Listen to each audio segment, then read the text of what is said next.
தற்போது பார்த்தீங்க அப்படின்னா தாவேக ஆட்சி கிட்டத்தட்ட உறுதியாகி அவர் முதல்வர் பதவி ஏற்க போகிறாரு அப்படிங்கிற தகவல் வந்து வெளியாகி இருக்கிறதுங்க. இந்த சூழ்நிலையில் பார்த்தீங்க அப்படின்னா அவர் வந்து தன்னுடைய ஆட்சி காலத்தில் பல்வேறு திட்டங்களை வந்து கொடுத்துருக்காரு அப்படின்னே சொல்லலாம். அதில் பார்த்தீங்க அப்படின்னா பெண்களை ரொம்பவே கவர்ந்தது அப்படின்னு சொன்னால் பெண்களுக்கான மகளிர் உரிமை தொகை அப்படின்னு சொல்லலாம். அதாவது வந்து கலைஞர் காலகட்டத்தில் ஸ்டாலின் அவர்கள் வந்து கலைஞர் மகளிர் உரிமை தொகை வந்து கொடுத்துட்டு இருந்தாரு.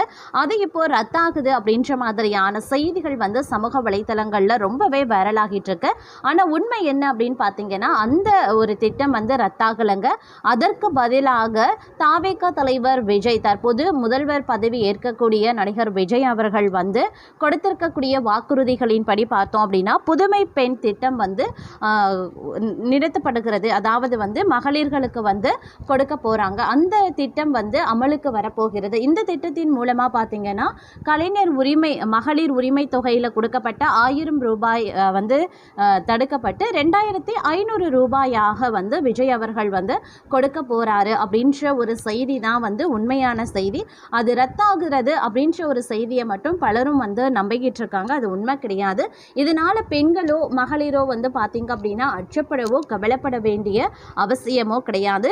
இன்னும் ஓரிரு தினங்களில் பார்த்தீங்க அப்படின்னா நடிகர் விஜய், அதாவது தாவேகா தலைவர் பார்த்தீங்க அப்படின்னா முதலமைச்சர் பதவியை ஏற்றதற்கு பிறகு அவருடைய முதல் கையெழுத்தாக பார்க்கும் பொழுது இந்த புதுமை பெண் திட்டம் வந்து கொடுக்கப்பட போகின்றது அப்படின்னு சொல்லலாம். இந்த திட்டத்தின் மூலம் ஒவ்வொரு மகளிருக்கும் ஒவ்வொரு பெண்களுக்கும் பார்க்கும் பொழுது மாதம் 2500 ரூபாய் வந்து வழங்கப்பட போகிறது அப்படின்னு சொல்லலாம்.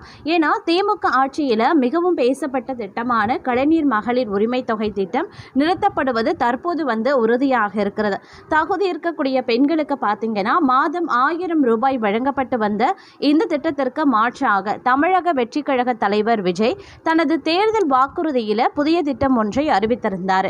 அதன்படி பார்த்தீங்க அப்படின்னா மகளிருக்கு வந்து மாதம் 2500 ரூபாய் வழங்கக்கூடிய புதிய திட்டம் செயல்படுத்தப்படும் அப்படின்னு எதிர்பார்க்கப்படுது.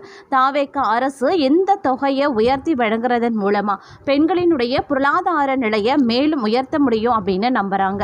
இருந்தாலும் பழைய திட்ட பெயரில் மாற்றம் செய்யப்பட்டு விஜயனுடைய புதிய திட்டமாக இது நடைமுறைக்கு வரும் அப்படின்னே சொல்லப்படுவதுண்டுங்க. அதனால மாதம் கொடுக்கக்கூடிய அந்த பணம் வந்து ரத்தாகிடும் அப்படின்னு யாரும் அச்சப்படவோ பயப்பட வேண்டிய அவசியமும் கிடையாது.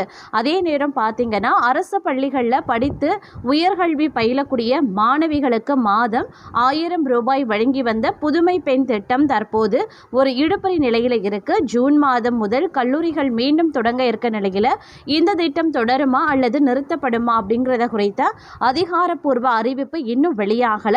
ஒருவேளை இந்த திட்டம் நிறுத்தப்பட்ட ஆயிரக்கணக்கான கல்லூரி மாணவிகள் தங்களுக்கு கிடைத்து வந்த மாதம் 1000 ரூபாய் பணத்தை ஜூன் மாதம் முதல் இழக்க நேரிடும். கல்வியை ஊக்குவிக்கக்கூடிய இந்த திட்டத்தின் முக்கியத்துவத்தை கருதி தாவேக அரசு இதனை தொடர வேண்டும் என்பதே சமூக ஆர்வலர்களினுடைய கோரிக்கையாகவே இருக்கின்றது அப்படின்னு சொல்லலாம். ஆனால் அவர் வந்து தேர்தல் வாக்குறுதிகளாக கொடுத்த எந்த ஒரு திட்டமும் பார்த்தீங்க அப்படின்னா ரத்து செய்யப்படுவது கிடையாதுங்க. பேர் மட்டும்தான் மாற்றம் அடைகிறது அப்படின்னே சொல்லலாம். அதாவது கலைஞர் மகளிர் உரிமை தொகை திட்டத்தை வந்து மாற்றாக தாவேக அரசு வந்து அதற்கு மாற்றாக புதுமை பெண் திட்டம் அப்படின்ற ஒரு பெயரை மாற்றுறாங்க. அதே மாதிரி பார்த்தீங்கன்னா கல்லூரி பெண்களுக்கு கொடுத்து வந்த அந்த திட்டத்தின் பெயரை மாற்றி தாவேக ஆட்சியில் அவர் என்ன உரிமை தொகை கொடுக்க போகிறாரோ அந்த தொகை வந்து அதாவது புதுமை பெண் திட்டம் அப்படின்ற ஒரு பெயரில் வந்து மாணவிகளுக்கு மாதம் உரிமை தொகை வந்து வழங்கப்படும் அப்படின்னு வந்து சொல்லியிருக்காங்க. ஸோ கல்லூரி பெண்களோ சரி இல்லை குடும்ப பெண்களாகட்டும் உங்களுக்கு கிடைக்கக்கூடிய அந்த உரிமை தொகையில் எந்தவித மாற்றமும் கிடையாது. நேம் மட்டும்தான், அந்த உரிமை தொகை திட்டத்தினுடைய பெயர் மட்டும்தான் மாற்றப்படுகிறது அப்படிங்கிறத வந்து தெளிவாக வந்து சொல்லப்பட்டிருக்கிறதுங்க. அது மட்டும் இல்லாமல் தமிழக வெற்றி கழக ஆட்சியை வந்து பிடித்திருக்கக்கூடிய நிலையில் பழைய திட்டங்களை அப்படியே தொடர்வதை விட தன்னுடைய தனித்துவமான முத்திரையுடன் கூடிய புதிய திட்டங்களை அறிமுகப்படுத்தவே விஜய் வந்து ஆர்வம் காட்டி வருகிறார். ஏன்னா கலைஞர் காலத்தில் வந்து செயல்படுத்தப்பட்ட அந்த திட்டங்கள் பார்த்தீங்க அப்படின்னா 1000 ரூபாய் வழங்கப்பட்டிருந்தது மகளிர்களுக்கு. ஆனால் அவருடைய விஜயுடைய ஆட்சி காலத்தில் அவர் வந்து 2500 ரூபாயாக உயர்த்தி தருவார் அப்படின்னு சொல்லியிருக்காங்க. அந்த மாதிரி புதிய திட்டங்கள் வந்து அறிமுகப்படுத்தப்படுது. அப்படின்னு சொல்லியிருக்காங்க. முந்தைய அரசு கொண்டு வந்த திட்டங்களில் இருக்கக்கூடிய குறைகளை களைஞ்சிட்டு பயனாளிகளின் எண்ணிக்கையை விரிவுபடுத்த தாவேகா திட்டமிட்டிருக்காங்களாம். குறிப்பாக மகளிர் உரிமை தொகையை 2500 ரூபாயாக உயர்த்துவது தாவேகா அரசின் முக்கிய இலக்காகவே சொல்லப்படுது. அதே நேரத்தில் மாணவர்களுக்கான கல்வி உதவி திட்டங்களை நிறுத்துவது எதிர்மறையான விமர்சனங்களை உருவாக்கக்கூடும் அப்படிங்கிறதுனால அதில் தாவேகா அரசு மிகுந்த எச்சரிக்கையுடன் செயல்படும் அப்படின்னே எதிர்பார்க்கப்படுகிறதுங்க. அது மட்டும் இல்லாமல் ஒருபுறம் இவ்வாறாக நடந்து கொண்டிருக்க மற்றொரு புறம் பார்த்தோம் அப்படின்னா தமிழக வெற்றி கழக தலைவர் விஜய் 108 தொகுதிகளை வென்ற நிலையில் ஆட்சி அமைக்க இன்னும் 11 சீட்டுகள் தேவையாயிருக்கு. தமிழகத்தில் இருக்கக்கூடிய 234 தொகுதிகளில் பெரும்பான்மைக்கு 118 சீட்டுகள் தேவை.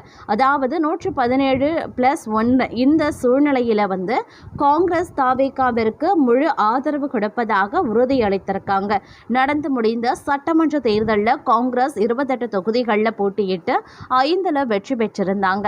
தற்போது ஆதரவு கொடுக்க சம்மதம் தெரிவித்த நிலையில் காங்கிரஸின் 5 சீட்டுகள் போக தாவேகாவிற்கு இன்னும் 6 சீட்டுகள் தேவையாக இருக்கு. இந்த 6 சீட்டிற்கு தாவேகா, விடுதலை சிறுத்தைகள் கட்சி மற்றும் கம்யூனிஸ்ட் கட்சிகளுடன் பேச்சுவார்த்தை நடத்துவதாக சொல்லப்படுது. ஒருவேளை இவர்கள் விஜய் ஆட்சி அமைக்க ஆதரவு கொடுக்கும் பட்சத்தில் தாவேகாவால் வெற்றிகரமாக ஆட்சி அமைக்க முடியும். இது தொடர்பாக விடுதலை சிறுத்தைகள் கட்சி தலைவர் திருமாவளவன் செய்தியாளர்களிடம் பேசிய போது விஜய் எங்களிடம் ஆதரவு கேட்டிருக்காரு, அது குறித்து கட்சி நிர்வாகிகளுடன் ஆலோசித்து முடிவு எடுக்கப்படும் அப்படின்னு சொல்லியிருக்காங்க. இது ஒரு பக்கம் இருக்க, மற்றொரு புறம் அதிமுகவில் இருந்து சுமார் 35 பேர் அங்கிருந்து உடைந்து தாவேகாவிற்கு ஆதரவு தெரிவிக்க தயாராக இருக்காங்க அப்படின்ற தகவல் வெளியாகி வருதுங்க. அதிமுக இதுவரை ஒரே ஆட்சியிலேயோ அல்லது எதிர்கட்சியாகவோ என ஏதேனும் ஒரு பொறுப்பில் இருந்து வந்தாங்க. ஆனால் இந்த முறை விஜயின் அலை அவர்களை 3வது இடத்திற்கு தள்ளி வைத்திருக்கிறது. இதனால அவர்கள் எதிர்கட்சியாக கூட இல்லாம இருக்காங்க. இதனால அதிமுக ஆதரவு தெரிவிக்கக்கூடிய நிலையில சிலர் அவருக்கு ஆதரவு தெரிவிக்கலாம் அப்படின்னு சொல்லி வந்துட்டு இருக்காங்களாம். இது தொடர்பான ஆலோசனையும் அதிமுகவுக்கு இடையே சென்று கொண்டிருக்கிறது. இந்த நிலையில் தமிழக வெற்றி கழகத்துடைய இந்த கூட்டணி ஆட்சி 2031 ஆண்டு வரை நீடிக்குமா அப்படின்ற கேள்வி பலருடைய மத்தியிலையும் எழுந்திருக்கிறது. தொங்கு சட்டமன்றத்தை பொறுத்த வரைக்கும் ஆட்சி எப்போது வேண்டுமானாலும் கவிழலாம். ஒரு கட்சி தன்னுடைய பெரும்பான்மையை நிரூபித்து ஆட்சி அமைக்கிறது அப்படின்னா அதில் எந்த சந்தேகமும் வேண்டாம். ஆட்சி தாமாக 5 ஆண்டுகளுக்கு நீடிச்சிடும். ஆனால் ஒரு கட்சி தனியாக 118 தொகுதிகளை வெல்லாத நிலையில் கூட்டணி கட்சிகளின் ஆதரவை பேணியிருக்க வேண்டிய சூழ்நிலையில் இருக்கும் பட்சத்தில் அந்த ஆட்சி எப்போது வேண்டுமானாலும் கவிழலாம். காரணம் தாவேகா தற்போது மற்ற கட்சிகளின் ஆதரவுடன் ஆட்சி அமைக்கிறது என்று வைத்துக் கொள்ளுவோம். விஜயும் முதலமைச்சராக பதவி ஏற்று விடுவார்.